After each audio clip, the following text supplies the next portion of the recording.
Good. Okay, good evening, everyone. Welcome to the College Lake County Board of Trustees meeting, June 23rd. We're going to keep on time. We have a hefty agenda tonight, so we'd like to keep moving forward. Sure that we have ample time for any discussion. So let's begin with the roll call. Karen, if you're ready. Mr. Anderson? Here. Dr. Kerrigan? Here. Ms. Kashgarian? Dr. Griffin? Here. Ms. Howland? Mrs. Olschlager? Here. Ms. Paul? Here. Ms. Mata?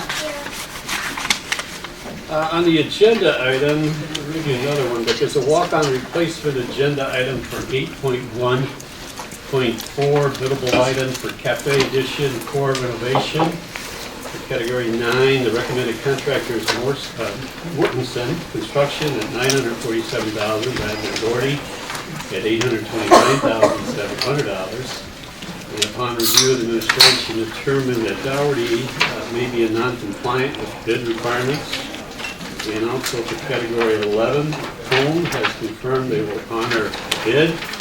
They had previously requested withdrawal because they bidded an allowance, and the replacement agenda items are at your places. And also in converting the board book to the PDF file, agenda items 6.8 and 6.18, or they are pages 68 and 84 related to the board policies 100 to 110 were automatically changed to the improper color. It does not accurately show the changes from our last board discussion. So you'll find those also at your seats with the corrected version. So these policies are also emailed to you yesterday and being presented today for first reading. Is there another one?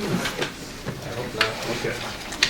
So with that, changes, or if there's any question, I'll go to 1.2, approval of the agenda and a roll call.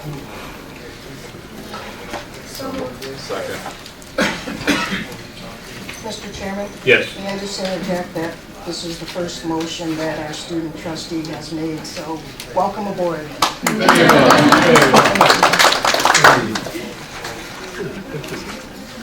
Which is made, seconded. Any other further discussion? Roll call. Ms. Mata? Ms. Howland? Mrs. Olschlager? Aye. Ms. Paul? Aye. Mr. Anderson? Aye. Dr. Kerrigan? Aye. Ms. Kashgarian? And Dr. Griffin? Aye. Item 1.3 is the public hearing on the fiscal year 2016 budget. We're calling that hearing to order as well. On May 21st, 2015, there were editions of the Herald Lake County News Sun newspapers. A public notice was published indicating College of Lake County's tentative budget for July 1st to 2015 through June 30th, 2016 was available for public review and inspection in the Finance Department. He further indicated that the public hearing is held on the budget at 6 p.m. today, or 6:05, June 23rd. And now I open up the hearing for any questions from the audience regarding the proposed fiscal budget 2016. If you have questions, comments, please step to the microphone, the podium, and state your name and any affiliation you may have.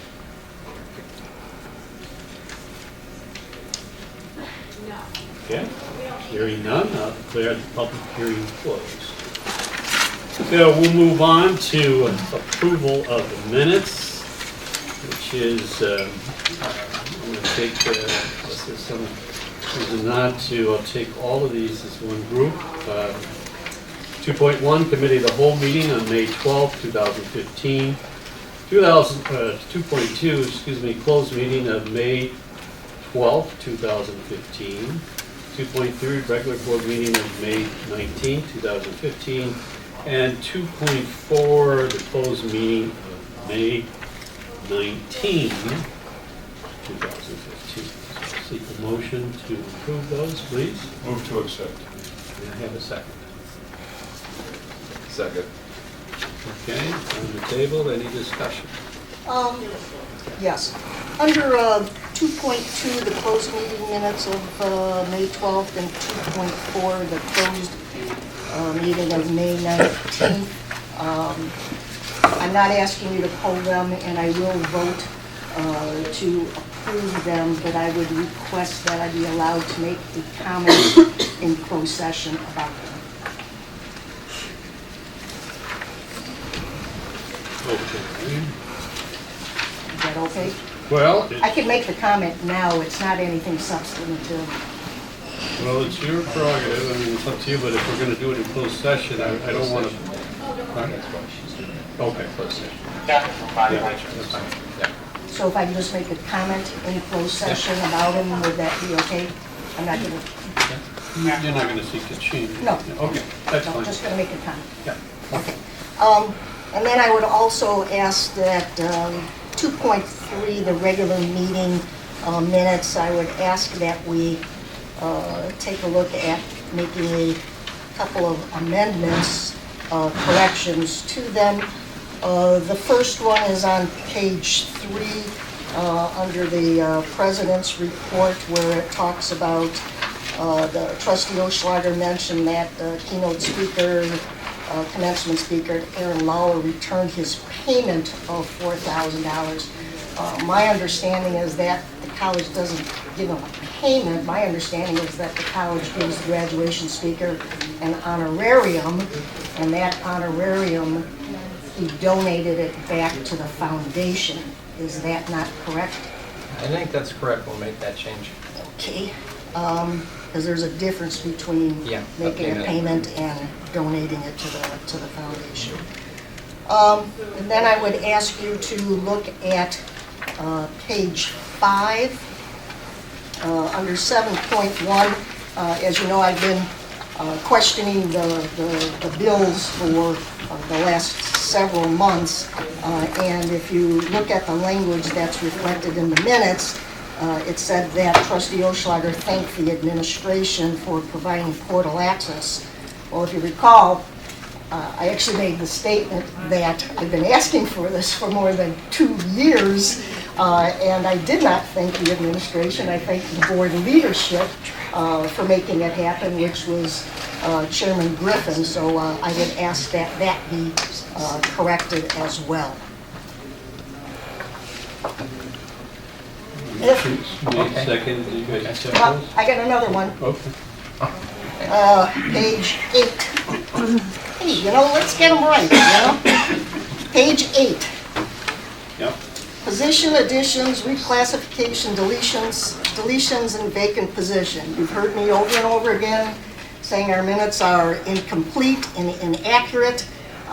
This is something maybe that will hit home now. As you recall, at that meeting, Where are you now? we're on page 8 under 11.1, 11.2, that section on personnel. Okay. At the last board meeting, I asked if in fact we could have the ranges for the DBM put in on the pieces of paper when they go into the board book, so that we don't have to cross-reference 2 or 3 different pieces of paper. And everybody agreed. However, that language obviously was never reflected in the minutes, which now has resulted in, if we look at section 11 in our board packet, we don't have the ranges for the DBM in there.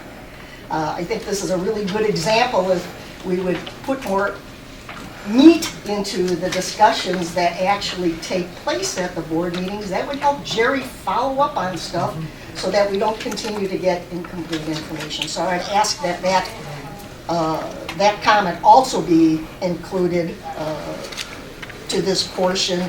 And also, again, request, when we come to item number 11, that the ranges for the DBM be put in at least for next month. Thank you. But let me just clarify, because I think in the minutes, we do seek to portray those as accurately, of course, as we can. In this case, though, I agree with almost all of what Trustee Oschlager said, except that the board itself agreed. I think, Barb, you made that statement that you would like to see that, but the other board members did not. So every time we make a recommendation, we're going to have a board vote. Everybody sat here, including the director, executive director of personnel, and you yourself, said, okay. I got this. Here are the ranges. I expected that issue to come up. I asked the administration to make a copy for everyone, anticipating that might be an issue.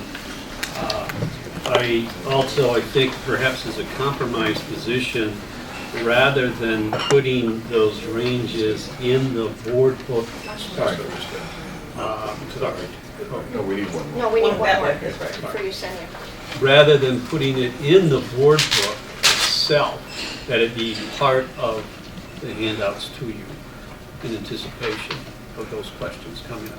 I think the prudent thing to do is not necessarily put it inside the board book, but certainly to have it in here or with our update when we are going to hire people so that we would know what those ranges are. So you're saying to put this piece of paper in each one of our board books as opposed to just adding another column on the hires that has the range? That's what that's my suggestion to you folks, and I think that the administration would be okay with that. I talked to them about it because I knew this would come up.